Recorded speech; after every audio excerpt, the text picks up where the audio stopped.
Yeah, no, I definitely thought I was gonna die. Today on the Morning Edition, after a possible road rage shooting, a 19-year-old Anchorage father shot 5 times, now out of the hospital with a warning for drivers. Plus, 4 climbers stranded, helicopters grounded by conditions coming up, the dangerous rescue effort unfolding high on Mount McKinley, and later. The Scripps National Spelling Bee comes down to a nail-biting lightning round. Toricothampsia. T-U-R-O-K-T-H-A-P-S-I-A. I'm Jared Hill with the winner.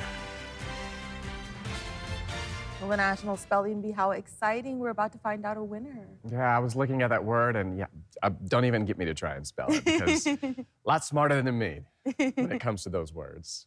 Well, we are waking up this morning. We've got some sunshine in the forecast. It's going to be a beautiful start to the weekend, a final week of May. Now, we are going to be watching a chance that we could see some showers overnight into early tomorrow morning for parts of South Central. But as far as today, it's going to be a gorgeous one across the region. We're going to see those temperatures making a run, much like we've seen yesterday, in the mid to upper 50s. 43 degrees is where we're currently sitting at.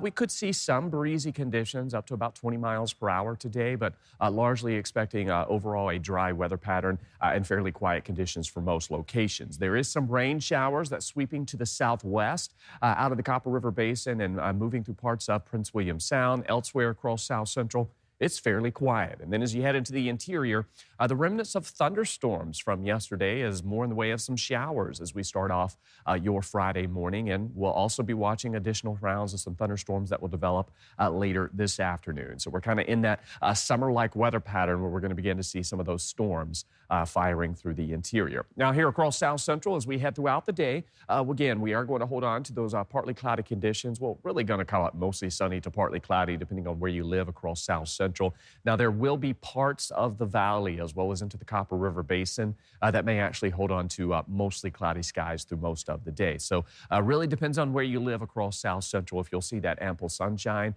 or if you'll see more cloud coverage. So temperatures today warming into the mid to upper 50s. There's that light rain that arrives into the overnight hours. It's primarily going to impact inland areas of South Central. So we're going to be watching that through the overnight hours. Notice not anything significant, but we will see a glancing blow of some light rain showers as we welcome in early tomorrow morning. As far as those temperatures, though, we are going to warm as we welcome in June, officially, finally going to see some of those warmer conditions. I'll have more on that 7-day coming up. Tomorrow, friends of Tony Kronos, the man that you see here, will rally in Eagle River more than a year after he vanished. They say the signs they carry are a message to the public and, as Lauren Maxwell reports, a promise to his family that Tony has not been forgotten.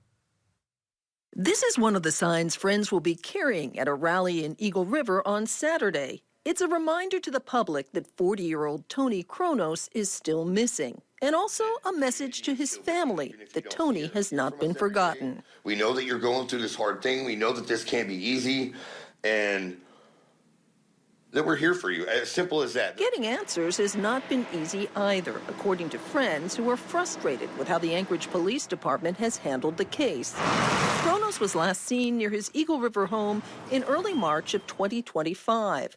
Friends believe he was murdered and that an Anchorage police officer who lives behind Kronos was involved. Days after Kronos' disappearance, Officer Chris Sternhagen's home was searched by APD with assistance from the FBI. But Sternhagen has never been named as a suspect, and no information has been released about what they may have found. I guarantee you, more than half of the evidence they have, we got them.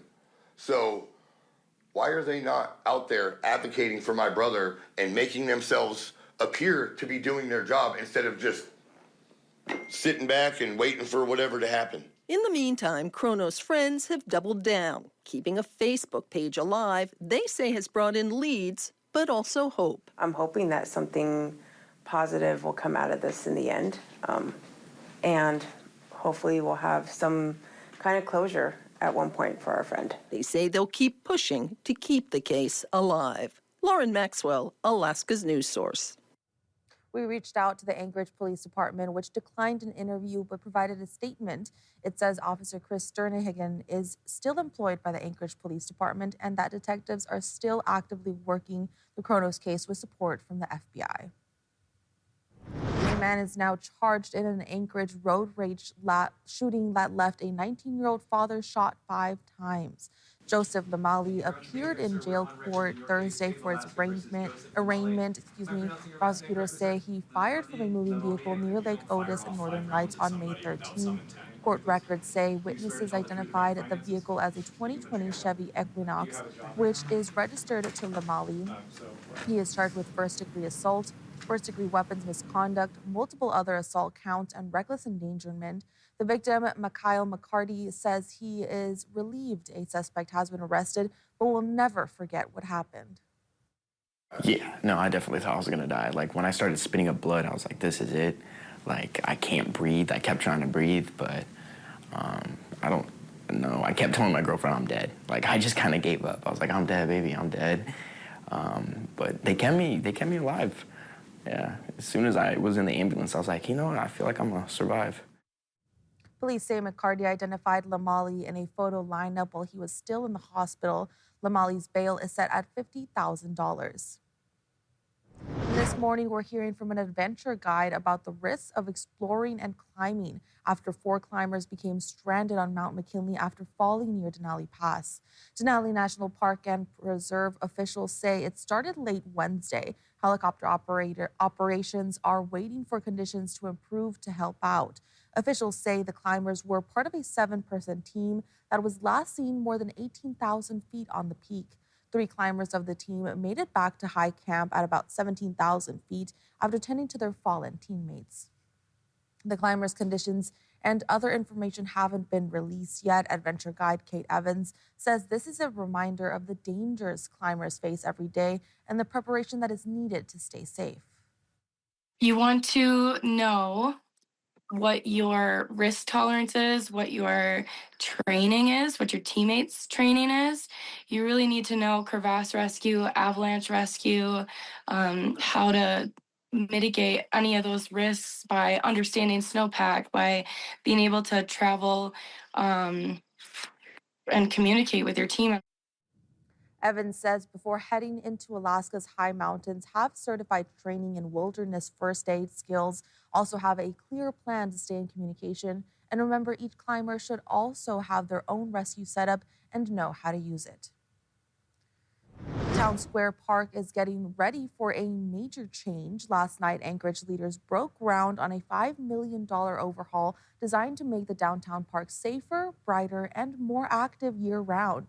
Joe Allgood shows us what is coming and when construction could begin.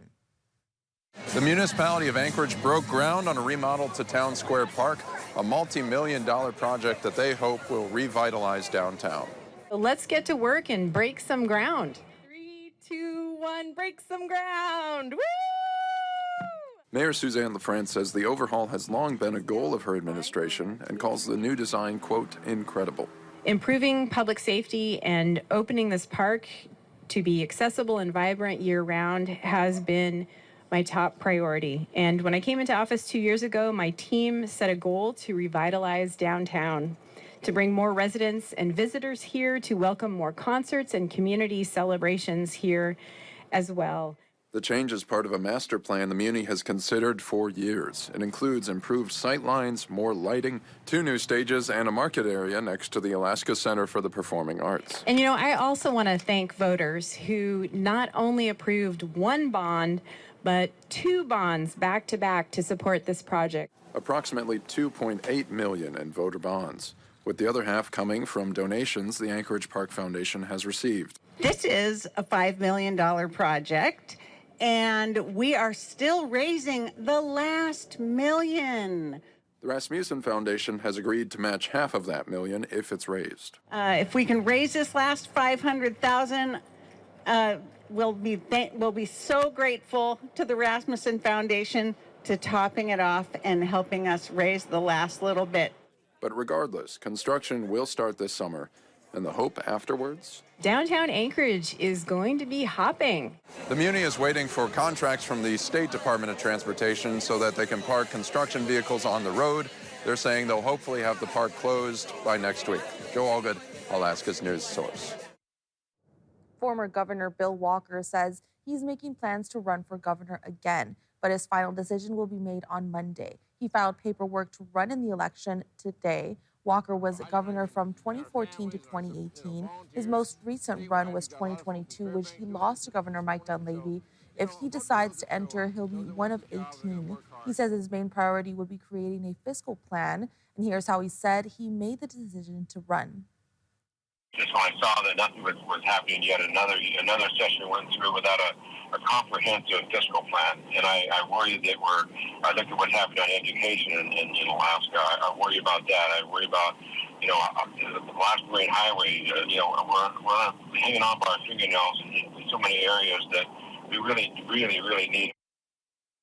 We may see a few more headlines and names pop up in the coming days. Here's a look at some of ours. Candidates have until Monday to file with the Elections Division to officially run for their seats. Governor Dunleavy is term limited in his current position. Alaska State Park says several black bears have been spotted near multiple trails. They're reminding people to stay alert. In recent days, the bears have been seen near Granite Tours Trail and Campground, as well as Mastodon Trail. Staff also got reports of cubs circling backpackers near mile 5 of the same trail near the bench area. If you see a bear, give them space and secure all food or scented items while outdoors. Coming up on the Morning Edition, wildfire season brings smoke, evacuations, and hard questions for some Alaska communities. Why some say the risk is real, but so is the pull of home. And later, a thrill ride turned into a terrifying wait. 8 people were stuck in midair on a Texas roller coaster. We have the chilling video. And we're still watching those temperatures next week as we finally see a taste of some summer warmth. I'll talk about that as well as that 7-day forecast. But first at sunrise, 4:41 in Anchorage, 5:32 in Bethel. Your full forecast is next. Well, good Friday morning. It is 6:15 on this hour. Aaron, it is a beautiful morning. And is that the sleeping lady that I saw in the background? Yeah, we're seeing a beautiful shot of Sleeping Lady this morning. And of course, that sunshine finally making an appearance for many areas across South Central. Of course, we did see it yesterday. We've seen a handful of days this month where we have been seeing some of that sunnier weather, but we've yet to really see an extended stretch of some sunshine. That changes as we welcome in the weekend and next week. Now, across the state, you can see many areas holding on to a mix of some sun and clouds, temperatures in the 30s and the 40s, so we still got those cool mornings. It's been a wet spring. It's been a cool spring. And as we officially welcome in meteorological summer, which starts Monday, we're going to officially see those temperatures warming to those summer-like temps. 14 degrees along the slope at Utqiagvik, 18 in Dead Horse. So we've been holding on to some unseasonably cold conditions for areas of the slope. The rest of the state sitting in the 30s and the 40s to start off your Friday morning. We're still holding on to some areas of low pressure that's keeping some rain and storms in the forecast. This is the remnants of some thunderstorms we saw yesterday. More thunderstorms expected through the interior later this afternoon. And of course, we've still got some light rain showers that's falling across parts of South Central. Much like yesterday, we'll see mostly sunny to partly cloudy skies through a good portion of the day. And we'll see those temperatures warming into the mid to upper 50s.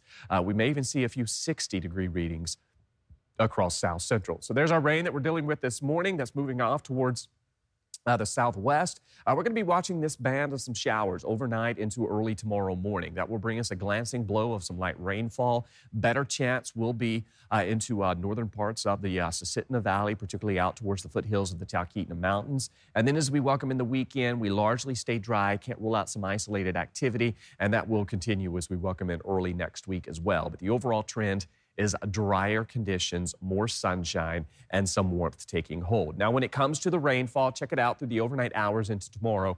We could see a few hundredths of an inch here in Anchorage farther north. You can see out towards Talkeetna, the foothills of the Talkeetna Mountains could see a decent shot for some heavy downpours overnight into early tomorrow morning. If you live along the Kenai, you're largely going to stay dry, particularly the western parts of the Kenai. Can't rule out being clipped by a stray shower, but you'll continue to hold on to ample dry time and plenty of some sunshine in the forecast. In fact, our chance for some showers really stays with us for a good portion of South Central into early Sunday morning. And then as we welcome in next week, warm and dry. This warm weather will actually be beneficial for anyone who's a beekeeper. We haven't seen much in the way of some flowers that have been blooming. We really want that early arrival of some of those flowers to really kickstart the bee season, as it's been a cold one across the state.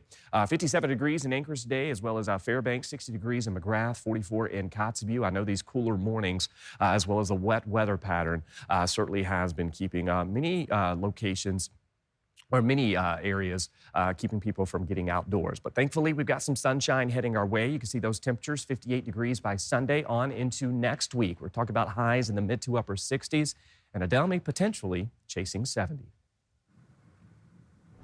New this morning, crews are expected to begin mop-up operations this morning on the Yentna fire near Bolchitna Lake in the Yentna area. The fire was reported Thursday afternoon and grew to 4.2 acres. The Division of Forestry says helicopter bucket drops helped knock down the active fire edge and no structures are threatened. A Matsu fire crew and Helitack firefighters spent the night building saw lines and hose lays to help contain it.